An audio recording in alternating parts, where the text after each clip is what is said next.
प्रभाकर मिश्रा, इस बीच आप देखिए, कानून का मजाक नहीं उड़ा रहे हैं कि नेता, अदालत का मजाक नहीं उड़ रहा है क्या?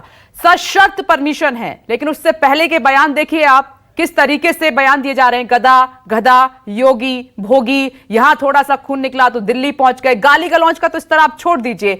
तो क्या ये अदालतों का कानून का मजाक नहीं है? और जब कोई बात होती है तो वो खाना पूर्ति सी नहीं लगती क्या?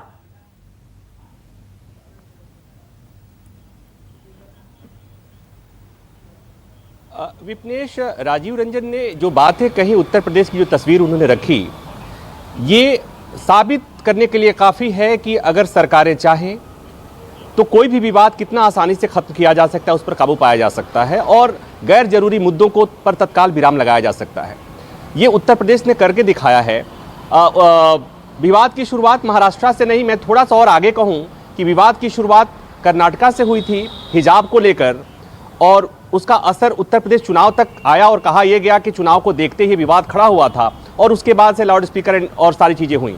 लेकिन आपने जो कहा कि जिस तरह से बयानबाजियां हो रही हैं, हम लोग एक दिन पहले जो चर्चा कर रहे थे कि इस देश में दुनिया के सबसे बड़े लोकतंत्र में एक सांसद के खिलाफ देशद्रोह का मुकदमा दर्ज होता है, ये अपने आप में कितनी चौंकाने वाली बात है। तो हमने तभी ये भी चर्चा किया था कि दुनिया के सबसे बड़े लोकतंत्र का एक विधायिका की सदस्य अगर कानून अपने हाथ में लेने की बात करे, सड़कों पर उतर जाएं, तो ये लोगों को अच्छा नहीं लगता होगा, इससे अच्छी तस्वीर नहीं जाती होगी। अब रह गई कानून और अदालतों की बात विपनेश, तो मैं अब भी कह रहा हूं, पहले भी कह रहा था कि अदालतें राजनीतिक बयानबाजियों को लेकर, भड़काऊ बयान को लेकर अदालतें सहिष्णु हो चुकी हैं, इसलिए कि बार बार कई मुद्दों पर स्वतः संज्ञान लेने वाली अदालतें ऐसे मसलों पर चुप रहती हैं, मौन रहती हैं।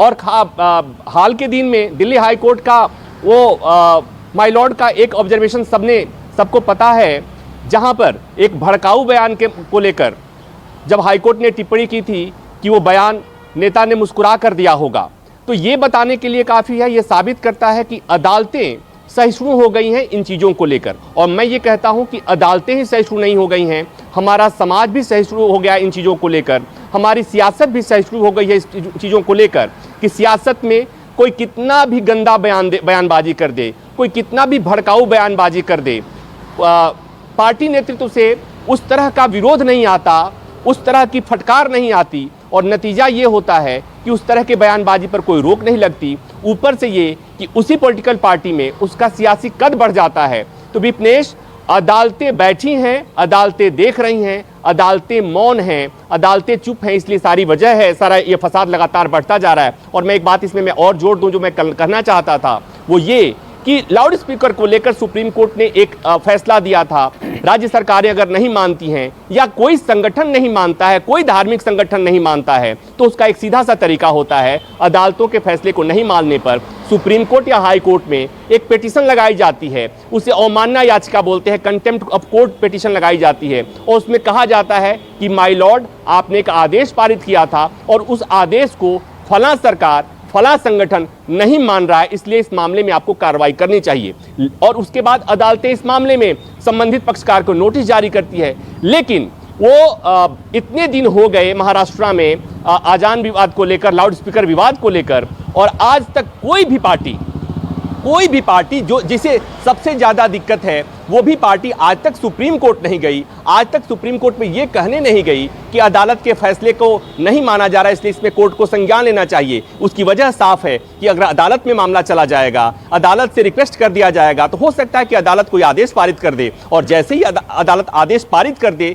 या अदालत में मामला लंबित हो जाएगा, उसके बाद सियासत पर पाबंदी लग जाएगी। और कोई भी पार्टी खासकर इस मसले पर विवाद खत्म कहां करना चाहती है, क्योंकि विवाद खत्म हो जाएगा तो सियासत रुक जाएगी। तो विपनेश, ये बताती है चीजें कि हमारे सियासी दलों की मंशा ठीक नहीं है, जरूरी मुद्दों पर बात करना नहीं चाहते हैं। ये मसला ऐसा है जहां पर कुछ नहीं लगना है, वो कहते हैं ना हींग लगना है, ना फिटकरी लगना है, और सियासत का रंग एकदम चोखा निकल के आ रहा है। तो यही वजह है, सब अपना अपना सियासत कर रहे हैं और सब सियासी रोटियां सेकने में मशगूल है। और इसमें कहने में कोई गुरेज नहीं है कि राजनीति अब तक के अपने सबसे निचले स्तर पर आ गई है।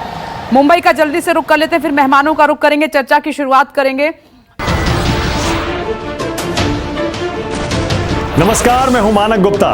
अगर आपको हमारा ये वीडियो पसंद आया हो तो इसे लाइक और शेयर जरूर करें और हां, हमें सब्सक्राइब और फॉलो करना ना भूलें ताकि आप देश और दुनिया की कोई खबर मिस ना करें। तो जुड़े रहिए हमारे साथ और देखते रहिए न्यूज़ 24।